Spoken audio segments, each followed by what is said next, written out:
So Andhra రాష్ట్రానికి పవన్ కళ్యాణ్ గారు deputy సీఎంగా ప్రమాణ స్వీకారం చేసి ఈ రోజుకి 2 సంవత్సరాలు అవుతుంది. ఈ 2 సంవత్సరాల్లో రాష్ట్రం స్థితిగతులు ఏ విధంగా తారుమారయ్యాయి అంటే మీరేం చెప్తారు? రాష్ట్ర పరిస్థితులు తారుమారు ఏమి అవ్వలేదండి. అంతకుముందు జగన్ గవర్నమెంట్లో కొన్ని అవకాశాలు ఎలా ఉంటాయి ఏందనేది ప్రజలు చూశారు. సో అతని మీద వ్యతిరేకతతోటి అతన్ని పక్కన పెట్టేశారు.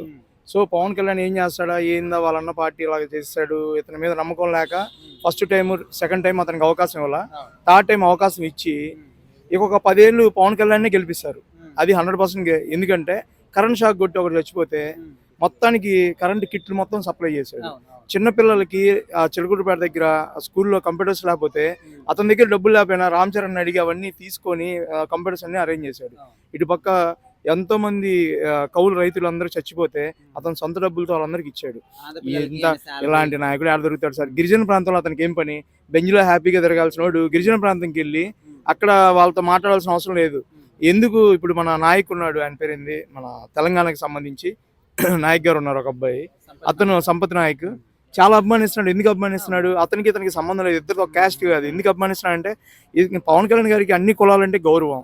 కాకపోతే దాన్ని అర్థం ఇప్పుడు జనరల్ గా మనకి తెలియదే ఉంది సార్. రావణ్ని తిట్టేవాళ్ళు చాలా మంది ఉన్నారు, రావణాసుని పొగిడే వాళ్ళు చాలా మంది ఉన్నారు. అలాగే పవన్ కళ్యాణ్ తిట్టే వాళ్ళు ఉంటారు, పవన్ కళ్యాణ్ పొగిడే వాళ్ళు ఉంటారు. బట్ మనం తీసుకోవాల్సింది ఏంటంటే అతను చేసిన మంచి పనులు మనకు కావాలి, అంతే. ఇప్పటికీ కూడా అంటే ఆయన మంచి పనులు చేస్తున్నాడు, ఇదంతా కూడా పక్కన పెడితే సిబిఎన్ గారి వెనకాల చెంచాగిరి చేస్తున్నాడు, జెండాకు ఇలాగా మారిపోయాడు, ఆయన ఎట్లా చెప్తే అట్లా కీలుకోమని అంటున్నారు. ఎవరు సార్ ఆ మాట అంది? వాళ్ళకి కనీసం బుద్ధి ఉందా? ఆయన జెండాకు లేదు సార్, ఆయన వల్ల టీడీపీ వచ్చింది.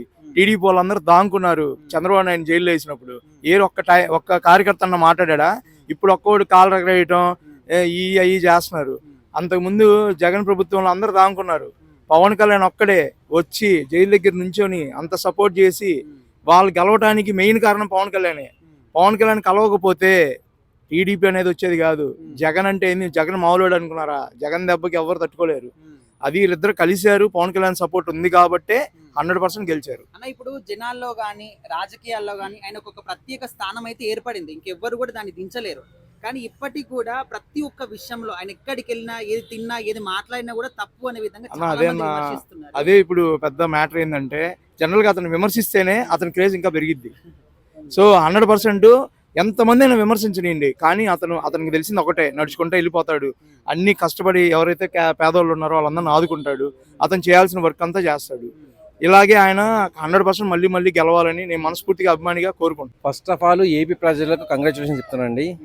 ఇక్కడ ముఖ్యమైన విషయం గమనించాల్సిందంటే ఎవరైనా కానీ నాయకుడికి కంగ్రాచులేషన్ చెప్తారు. ఆయన కంగ్రాచులేషన్ చెప్పడం కాదండి, ఆంధ్ర ప్రజలకు కంగ్రాచులేషన్ చెప్తాను. ఎందుకంటే వాళ్ళ విజ్ఞతతోటి ఒక మంచి నాయకుడిని ఎన్నుకున్నారు. ఇటువంటి నాయకుడు అనేది నా భూతో నా భవిష్యత్ లాగా ఇక ముందు వస్తారన్న గ్యారంటీ అయితే లేదు, ఇంతకు ముందుకైతే రాలేదు. ఎందుకంటే ఇప్పటివరకు ఏ నాయకుడు ఉన్నా కానీ అయితే పార్టీ ఫండ్ నుంచి కానీ యూజ్ చేయడము, లేకపోతే కేంద్ర ప్రభుత్వం ఏమైనా ఇస్తే యూజ్ చేయడం అని చెప్పి చూసాను. కానీ ఈయన ఒక్కరు మాత్రమే తన సొంత డబ్బులను పెట్టేసి ఫండింగ్ అనేది తీసుకొచ్చేసి ప్రజలకు అనేది మంచి చేయడం చూపించారు. అంటే ఒక నాయకుడు తన సొంత డబ్బులు కూడా పెట్టగలడు అని చెప్పి ఈయన ఎన్నికల్లో విన్నాయి డిప్యూటీ సీఎం వచ్చాక మనకు అర్థమైంది. ఇప్పుడు కళ్యాణ్ గారిని పొగిడే వాళ్ళు ఎంతమంది ఉన్నప్పటికీ కూడా విమర్శించే వాళ్ళు కూడా ఖచ్చితంగా ఉంటారు. సో ఇప్పుడు ఈ 2 years లో కూడా చాలా మంది అంటున్న మాట ఏంటంటే సిబిఎన్ గారి చేతిలో కీలుబొమ్మ అయ్యాడు పవన్ కళ్యాణ్ అంటున్నారు. దాన్ని మీరు అంగీకరిస్తారా? మన చేతిలో 5 వేలు ఉన్నాయండి. 5 వేలలో ఏ వేలు కూడా ఇంకొక వేలతో సరే సమానంగా ఉండదు. అటువంటిది ఒకరు మంచి చేస్తున్నారంటే ఖచ్చితంగా ఇంకొకరు తప్పని చెప్పి అంటూనే ఉంటాడు. అటువంటి వాళ్ళని పట్టించుకోకుండా మంచి చేసే వాళ్ళను పొగడాల్సిన అవసరం లేదు, సమర్థించాల్సిన అవసరం లేదు, తప్పు అని చెప్పి అనుకునే ఉంటే సరిపోతుంది. సిబిఎన్ గారికి చెంచాలాగా చేయడము, లేకపోతే ఆయన కింద పనిచేయడం అని చెప్పి అది ఏదైనా కానివ్వండి, లోపాయకారిగా ఏదైనా ఉండండి లోపల, కానీ మనకేం మంచి జరుగుతుంది. ఇప్పుడు చిన్న పిల్లలకు స్కూల్ దగ్గరికి వచ్చేసి టిఫిన్ బాక్స్ ఇస్తుండండి సొంత డబ్బులతోటి. అలా ఇవ్వగలిగే ఒక నాయకుడు అయినా వచ్చాడా? ఇప్పుడు ఆయన సిబిఎన్ దగ్గర తీసుకున్నాడా, లేక కేంద్ర ప్రభుత్వం నుంచి తీసుకున్నాడా, ఎక్కడి నుంచి తీసుకున్నాడా, అది వేరే విషయం, మనకు సంబంధం లేదు. ఆయన చేస్తున్న మంచి పని అనేది ఖచ్చితంగా పిల్లల దగ్గరికి వెళ్ళింది. స్కూల్ పిల్లలతో ఓట్స్ రావు, అది అందరికీ తెలిసిన విషయం. ఈ విషయాన్ని ఎవరు కూడా ప్రపంచంలో పట్టించుకోడు. స్కూల్ పిల్లలు పోతేంది అని చెప్పేసి అనుకుంటారు. అటువంటి వాళ్ళ గురించి కూడా పవన్ కళ్యాణ్ గారు ఆలోచించారంటే ఆయన అటువంటి నాయకుడు ఇంకొకరు రారు. సరే, ప్రజలకు కావాల్సిందే మంచి నాయకుడు కదా, ఆయన పైసలు ఖర్చు పెట్టి ప్రజలకు మంచి చేస్తున్నారు, అయినా కూడా ఈ హేట్ రేట్ ఎందుకు అంటారు పవన్ కళ్యాణ్ గారు? ఒకటే అండి, ఒక మంచి వ్యక్తిని తిట్టడం మొదలు పెడితే వాళ్ళకి వచ్చే పబ్లిసిటీ అన్నట్టు. నేను 10 మందికి తెలుస్తున్నా, ఏదైతే విద్రోహ శక్తులు అనేది ఖచ్చితంగా ఉంటాయండి. ఆ విద్రోహ శక్తులు వీళ్ళకి ఫండింగ్ చేస్తాయని చెప్పేసి వీళ్ళ ఆ ఉద్దేశంతో ఆయన విమర్శిస్తున్నారు అంతే. అంతే తప్ప ఆయన మీద వేలు ఎత్తడానికి అసలు వీళ్ళకు క్యారెక్టర్ అనేది లేదు. క్లియర్. పవన్ కళ్యాణ్ గారు ఉండడము, ఆయన ఉన్న కాలంలో మనం ఉండడం అంటే మనం చేసుకున్న అదృష్టం అది. చెప్పాలంటే చాలా గట్టిగా చెప్పాలి. ఎక్కడో వెనకబడిపోయింది, ఉం?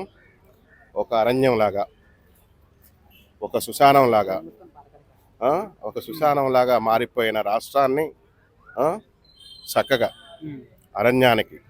అరణ్యాన్ని ఒక పల్లెటూర్లుగా రోడ్లేసి, ఇవన్నీ మనం చెప్పుకుంటూ వస్తున్నాం. చాలా అభివృద్ధి. ఇవాళ అభివృద్ధి అంటే మామూలుగా కాదు. వాళ్ళు ఎంత రోడ్లు లేకుండా ఊరుల్ని ఓడలతో సహా శ్మశానాలుగా మార్చాడు మన జగన్ రెడ్డి. అట్లాంటిది మన పవన్ అన్న ఊర్లు ఓడలే కాకుండా మన్యం ప్రాంతాలు, ఏంటి అరణ్య ప్రాంతాలు, ఇక తెలుగులో ఇక 2 భాషల్లో చెప్పాలంటే అట్లాంటి తర్వాత ఎవ్వరు పోలేని ఆయన ఆఖరికి నక్సలైట్స్ తిరిగే ప్రదేశాల్లో కూడా వెళ్ళి అక్కడ బస చేసి, అక్కడ రోడ్లు వేయించి, అక్కడ ప్రజలకు చెప్పులు కొనిపించి, అట్లాంటి ప్రదేశాలకి అసలు చాలా ఎంత డేరింగ్ డాషింగ్ వాడు కూడా వెళ్ళలేని ప్రదేశాలకు ఆయన వెళ్ళి ఆ జంతువులు ఏంటి పులులు, సింహాలు, ఏనుగులు ఎక్కడో సంచరించే ప్లేసుల్లో కూడా ఆయన అక్కడికి వెళ్ళి అక్కడ బస చేసి అక్కడ కరెంట్లు వేయించాడు, రోడ్లు వేయించారు, నల్లలు బిగించారు. కొండ ప్రాంతాల్లో కూడా వెళ్ళని చోటకు చేశాడు. ఎందుకంటే పవన్ కళ్యాణ్ గారు వచ్చిందే అందుకు. ఎందుకంటే పేద ప్రజలు ఎక్కడ ఉంటారో వాళ్ళందరికీ వసతులు కల్పించడానికి, సౌకర్యాలు కల్పించుకోవడానికి, వాళ్ళని అభివృద్ధి చేయటానికి దూర ప్రాంతాలు, ఊర్లకు దూరంగా ఉన్న ప్రాంతాలను డెవలప్ చేసి ఊర్లలో కలుపుకోవడం కోసం ఆయన వచ్చాడు. చాలా కష్టపడ్డాడు, చాలా చేశాడు. సార్, ఇప్పుడు ఆయన ఎంత మంచి పని చేసినా, ఎవరికి ఎన్ని విధాలుగా అంటే డెవలప్మెంట్ కోసం పాటుపడ్డా కూడా రాష్ట్రం కోసం, కొంతమంది ఏమంటున్నారంటే మీరు ఏం చేసి ఏం లాభం, సింగిల్ అంటే మీరు సపరేట్ గా ఎదగకుండా సిబిఎన్ గారి చేతుల్లో కీలుబొమ్మగా మారిపోయారు, ఆయన ఏం చెప్తే అదే చేస్తాం అనే విధంగా అంటున్నారు. దానికి ఏం చెప్తారు? ఎందుకంటే ఇప్పుడు ప్రతిపక్ష హోదా పోయింది, విపక్ష హోదా పోయింది. వీళ్ళంతా ఏంటంటే చెడు చేయడానికి 90 నెంబర్స్ ఎప్పుడు రెడీగా ఉంటారు. పవన్ కళ్యాణ్ గారు కోరుకునేది ఒకటే, 10 మంది నాతో ఉన్న చాలంటాడు. అలాగా ఇప్పుడు వాడు ఒక సింహం అనేది ఉంది. నేను సింహం సింగిల్గా వస్తున్నాడు. మరి సింహమే, అదొక మృగమే. ఎందుకంటే దాన్ని ఎదుర్కోవాలంటే మానవ జాతి మరి అందరూ ఒకటే వాలి. అర్థమైందా? ఇప్పుడు మానవులంతా ఇప్పుడు శక్తి లేని వాళ్ళందరూ ఒకటే అయితే ఆ సింహాన్ని బోన్లో బంధించవచ్చు, లేదా దూర ప్రాంతమైన అడవి ప్రాంతం పేకారణ్యంలోకి తరిమేయవచ్చు. ఇప్పుడు అదే పరిస్థితి అయింది మనోడు. ఇప్పుడు సింహం కాకుండా ఇప్పుడు మళ్ళీ కాక్రోచ్గా కూడా మారాడు. కాక్రోచ్, ఇక నెక్స్ట్ నేను కూడా కాక్రోచ్ అంటున్నాడు. ఇది ఒక అవతారం అన్నమాట. జగన్ రెడ్డిని విమర్శించాలని కాదు, జగన్ రెడ్డి నువ్వు కొన్నాళ్ళు ఆగాలి. ఎందుకంటే గవర్నమెంట్ వచ్చి ఇప్పుడు 2 years అయింది. గవర్నమెంట్ ఎన్డీఏ గవర్నమెంట్ వచ్చి, ఇప్పుడు తెలుగుదేశం గవర్నమెంట్ అది వచ్చి 2 years అయింది. ఇంకా 3 years పరిపాలన ఉంది. వెయిట్ చేయాలి. ఆల్రెడీ కొన్ని చేస్తున్నారు. నువ్వు 4,000 చేస్తానన్న పెంచిన చేయలా, 4,000 చేశారు. 2 నెలలు బకాయిలు ఉంటే కూడా అది తీర్చారు.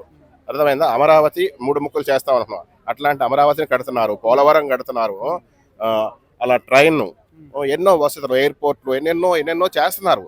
చూస్తున్నారు. చూసి కూడా ఏదో ఒకటి కెలకాలి, నేనున్నాను అనిపించుకోవాలి, విమర్శలు చేయాలని చేయటం తప్ప రియల్ గా నీకు గుండెల మీద ప్రమాణం చేసుకుంటావు అంటే నువ్వు మాట్లాడే అబద్ధాలు. ఇంకా నువ్వేం ప్రమాణ స్వీకారం చేస్తావు? చేయలేవు. నీ బ్యాచ్ కూడా అంతే. వైఎస్ఆర్సీపీ వాళ్ళు కూడా తెలుసుకోండి. సరే వీళ్ళు తెలుసుకోరలే, వీళ్ళని వేస్ట్ చేద్దాం. పబ్లిక్ చెప్తున్నా, నేను పబ్లిక్ మీకు చెప్తున్నా, అమ్మ మీ ఇంట్లో ఆడబిడ్డలు ఎంతమంది ఉంటే అంతమందికి మనీ ఇస్తున్నారా లేదా 15,000 రూపాయలు చొప్పున, అదొకటి మీరు తెలుసుకోండి. 2 ఏళ్ళు అవుతుంది కదా. అలా ప్రతిదీ మీకు తెలుసు, పబ్లిక్ తెలుసుకోండి ఒకసారి. మనోడు ఏంటంటే ఒక కులాన్నో మతాన్నో ఏదో ఒకటి రెచ్చగొడతాం. ఇంతకు మించి మనోడు ఎక్కువ ఏం చేయాలి. ఆ బటన్ సిస్టంతో ఏదో 2-3 వేలు 4-5 వేలు అట్లా ఏదో వేయటం తప్ప రాష్ట్రాన్ని డెవలప్ అంటే ఎట్లా ఉండాలి? రోడ్లు కావాలి, నీళ్లు కావాలి, కరెంటు కావాలి, విద్య, ఉద్యోగం. ఇప్పుడు వాలంటరీ పేర్లు పెట్టాడు. వాలంటీర్లకు 5,000. అదే వాలంటీర్లు జాబ్ చేసుకుంటే 25,000, 30,000, 50,000, ₹1,00,000 కూడా సంపాదిస్తారు. డిగ్రీలు చదివి ఆ పల్లెటూర్లు దాటలేక, వాలంటీర్లు బతుకుతూ తినలేక అసలు ఉంటాకు ఒక నీడు లేక చాలా బాధపడ్డారు వాళ్ళు. ఇప్పుడు ఎన్డీఏ గవర్నమెంట్ లో చాలా, ఈ తెలుగుదేశం, జనసేన, బీజేపీ గవర్నమెంట్ వాళ్ళకి ఉద్యోగాలు వస్తున్నాయి, వ్యాపారాలు చేసుకుంటున్నారు, చాలా డెవలప్ చెందుతున్నారు వాళ్ళు. సరే, ఇప్పుడు ఒక మాటలో చెప్పండి, ఆయన ఇన్ని మంచి పనులు చేస్తున్నప్పటికీ, రాష్ట్రం అంతా కూడా ఆయన గురించి గొప్పగా మాట్లాడుతున్నప్పటికీ, ఆయన ఎక్కడికి వెళ్ళినా కూడా తప్పు, ఏది మాట్లాడినా కూడా తప్పు, ఏది చేసినా కూడా తప్పు అని చెప్పేసి చాలా మంది బయటకు వచ్చి మాట్లాడుతూ ఉన్నారు. వాళ్ళందరికీ ఒకే సమాధానం ఏం చెప్తారు? ఒకే సమాధానం ఏంటంటే ఆయన అంటే భయం. ఎందుకు భయం అంటే ఇప్పుడు ఇవంతా గ్యాంబ్లింగ్, కాక్రోచ్ బ్యాచ్ అన్నాను చూసారా, కాక్రోచ్ బ్యాచ్లు ఒక ఇట్టు కొడితే మొత్తం అన్ని ఫట్ అవుతాయి. ఇవన్నీ ఒకటి ఎందుకు అవుతున్నాయి అంటే ఆయన ఎందుకు అంటున్నారంటే ఆయన దేశం కోసం, ధర్మం కోసం, సనాతన ధర్మం కోసం, పేద ప్రజల కోసం పోరాడుతున్నాడు. ఇంతవరకు ఎట్లా ఉండేదంటే రాజకీయాలు ఎవడన్నా వస్తే గెలవటమే, ఈడొక శాఖ ఆడొక శాఖ పంచుకు తింటమే. ఎలా అంటే ఒక జంతువులు మనకూడదు, అట్లా ఎవడకాడ ఒక పందుగొక్కులాగానో ఎలుకల్లాగానో ఎవడ ఓటాలాడు పంచుకోవడం. ఇప్పుడు ఇది రావటం వల్ల అంటే ఇక్కడ కాదు అక్కడ కాదు ఎక్కడైనా సరే ఏంటంటే మీరు ఏదో ఒక రూపాయి పాపాయి మీరు చేసినందుకు జీతాలు తీసుకోండి, ప్రజల కోసం కష్టపడండి, వచ్చిన ప్రతి పైసా పేద ప్రజలకి ఆ పనులు చేసి పెట్టండి అనే విధంగా పవన్ కళ్యాణ్ గారు పోరాడుతున్నారు. వీళ్ళందరికీ అడ్డనమాట. ఎందుకంటే నిజాన్ని నిరూపించడం పవన్ కళ్యాణ్ గారి కర్తవ్యం మెయిన్. ఇట్లాంటి దుష్ట దుర్మార్గుల్ని ఏరేయటమే ఆయన యొక్క మెయిన్.